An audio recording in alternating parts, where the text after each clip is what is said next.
Francis Leo Marcos, challenge accepted. Sir, this is Francis Leo Marcos IV, aka Kuya Minso, ang estudyanteng nag-accept ng iyong challenge. Sir,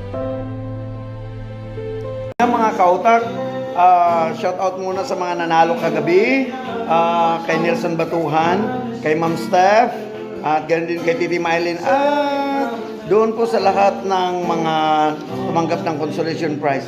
Congratulations po sa inyo, and then of course, sagot-sagot na po agad dito sa ating comment kung ano po ang inyong sagot.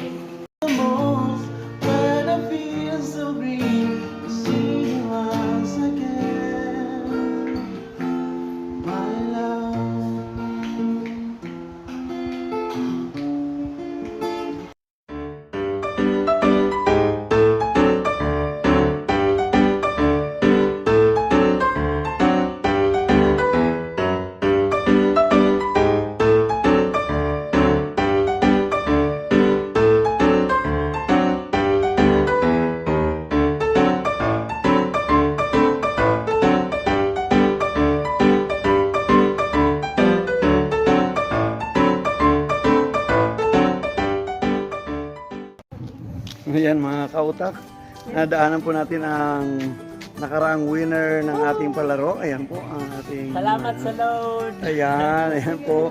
Ngayon ay meron tayong dadalawin uli na tutulungan. At ayan po ang ating mga kautak. Ayan. Salamat po. Visit nyo po ang aming channel, Kuya Minso Channel. Okay? Yes, and hit subscribe para... And the bell button. Ayan mga kautak, nandito po tayo ngayon. Kasama po natin si David. Ayan po si Kuya David. Ayan po ang ating tutulungan for this day. Kaya doon po sa aming sponsor. Salamat po Ma'am Yuli, Kuya Bernie, at yan din po kay Ma'am Edith. Thank you po. At dito po marami na po tayong matutulungan dito sa binibigay ninyong tulong. Ayan po, bilangin po ninyo sila na abutan natin ng tulong. So ngayon, ayan po si David. Ano masasabi mo, Kuya David, sa ating sponsor? Thank you po. Yan. Yan, thank you daw po ha.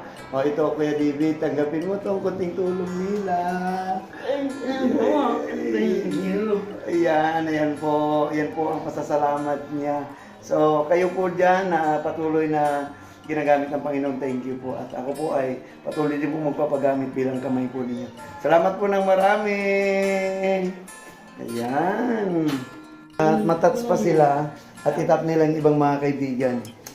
Yun ang aking dream na sana balang araw kahit paano makatayo po ako. Yan po pala yung mama ni mama ni Kuya David. Ayan. Si Ate Strel. Maraming salamat po. Ayan. Ayan po sila. Ayan, mahulog si Mami ha. Ayan po sila. So, thank you po sa inyong mga tulong. Opo, hanggang sa sunod po uli. At